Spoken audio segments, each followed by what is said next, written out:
There we go. So I just thought I'd quickly spend a few minutes to sort of position a technology governance panel, but particularly from the Internet Society's perspective, and what, for hopefully some people have some idea of how the internet is governed. As a quick straw poll, does anyone actually think there is effective governance of the internet?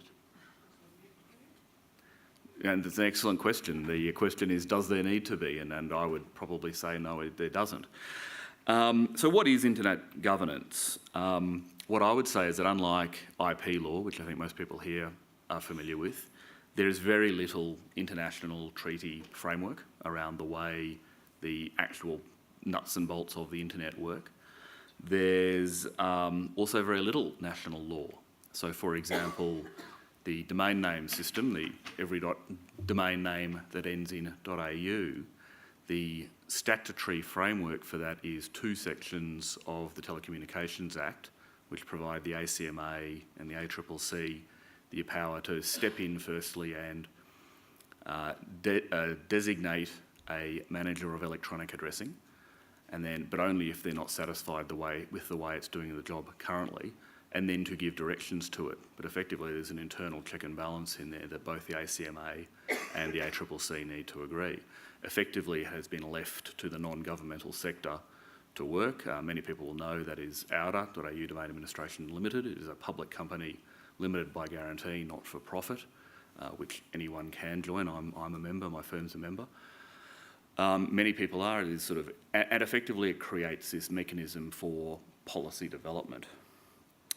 The internet is, amongst many other things, it's an alphabet soup, and some of the concepts I'll talk about sort of contribute to that alphabet soup.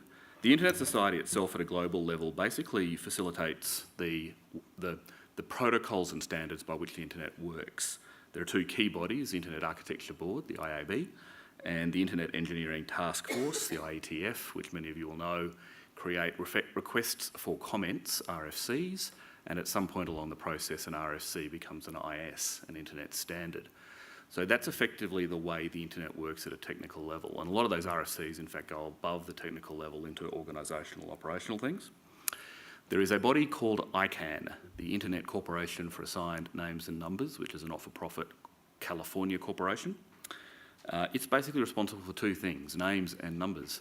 Names being domain names, so many of you will have heard of GTLDs, the generic top-level domains, the old established ones, .com, .net, .org, but the explosion of new GTLDs that we're seeing at the moment and the process by which that is occurring.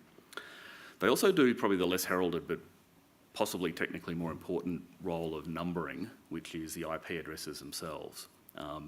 You may have heard that IPv4, the Internet Protocol version 4, is reaching number exhaustion. All of the numbers allocated or available to be allocated are nearly exhausted, and that fact alone has implications for things in domestic policy in Australia like data retention. There is in the process of a new version of the Internet Protocol, IPv6, being progressively installed across the network, which has a much larger pool of available numbers. Vint Cerf, recognised as firstly the father of the Internet Society, but probably more importantly, one of the fathers of the internet, has said originally that there was enough IPv6 address space for every atom in the universe to have its own IP address. He later came back and corrected himself and said he was wrong. It's in fact only every molecule. So there's a lot of address space. We probably won't need to do that again. But it's an example of the way things have grown. So the way ICANN works is very much bottom-up, stakeholder-driven, consensus-based. It's a process. It can be very ugly. Anyone who's ever had the misfortune of going to an ICANN meeting, there's been a few here in Australia, but generally they're overseas, will see that it's a highly contested, contentious space. These are meetings about the sort of the plumbing of the internet, yet they attract normally thousands of people to some fairly exotic locations. ICANN is happening in Singapore as we speak at the moment, one of the less exotic locales to which it's travelled. But that process has facilitated basically the emergence and development of what I'd call the modern web-based internet in the last 25 years. If the first true IP networks were created in about 1974, Tim Berners-Lee published the specification for World Wide Web in about 1991, and it'll be interesting hearing the presentation about Pandora previously. It is now believed that the first ever web page has been lost, unfortunately, but it's about 1991. Google was established in 1998, eBay in 1995, Facebook a bit later in 2003, Twitter in 2006. So picking up Kimberley's theme is that this is happening remarkably rapidly, and I'd suggest to you that a real driver of that remarkably rapid growth is the informality, the stakeholder-driven, bottom-up, consensus-driven approach by people who need to do these things to make them work. Just as a quick ad, the Internet Society in that timeline was created globally in 1992, and the Internet Society of Australia was created in 1996, so we're early on the play. So jumping to a couple of current issues, and this is really where I'll leave you. Probably the biggest international issue is what is called IANA transition, so more of the alphabet soup. IANA is the Internet assigned... my mind has gone blank. I've lost that one. It is basically there are three functions that IANA does. It does names, it does numbers, and it does protocols and procedures. Effectively, the ICANN function is what makes the root zones work and how the numbering works at a global level. Traditionally, because the Internet and the Internet Protocol came out of a Defence Advanced Research Projects Agency program in the United States, the US government, through the Department of Commerce, has had a contract with ICANN, which is effectively, in an Australian constitutional sense, you could almost think about as sort of reserve powers for the Internet. The US government was holding on to those reserve powers.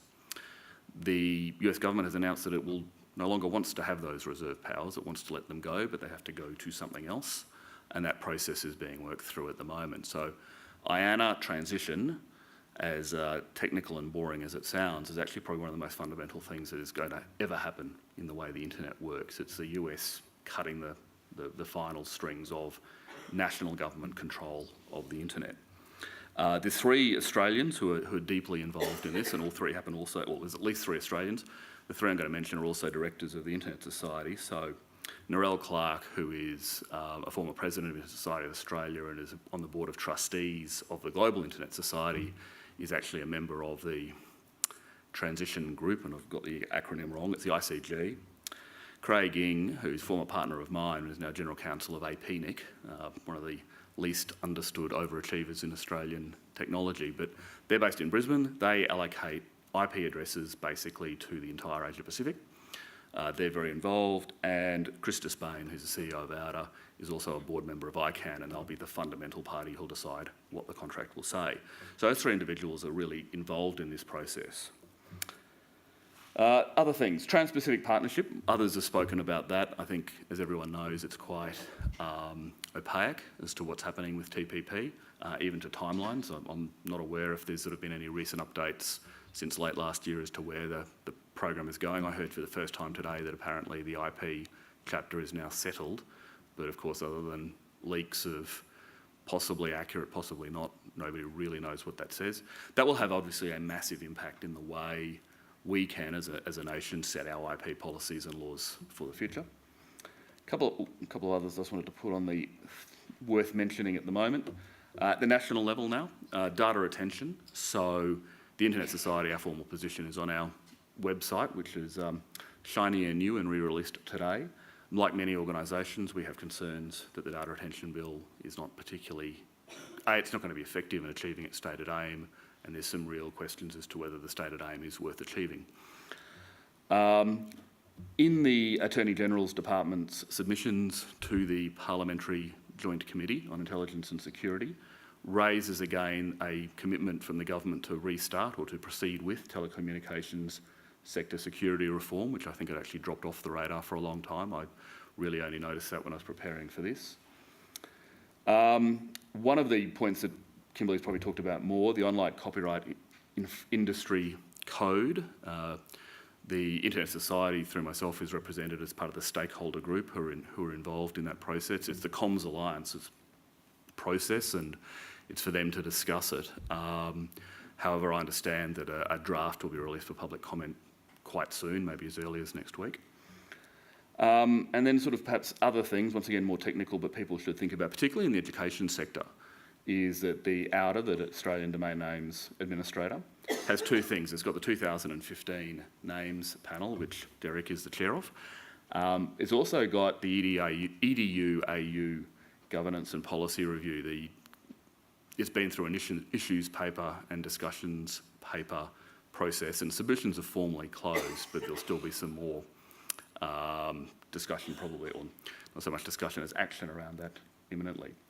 So how do people who are if you have an interest in internet governance, how could you get involved? The first one would be to echo Laurie's comments to join the Internet Society, please. A couple of other fora that happen is the Australian Internet Governance Forum, which is effectively the Australian precursor to the Global Internet Governance Forum, which occurs each year. That's a bit detached from ICANN and those other things, but it's a broader forum. As I mentioned, the edu.au Governance and Policy Review, technically closed, but there'll be some action there, and if you're particularly in the education space and you have an interest in the way edu.au is administered or run, it's worth having a look at.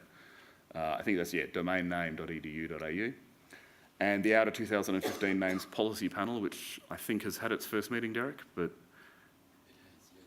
And no doubt there will be issues papers, discussion papers, calls for submissions, so please think about being involved in that as well. And that's all I wanted to say, so I'll hand over now.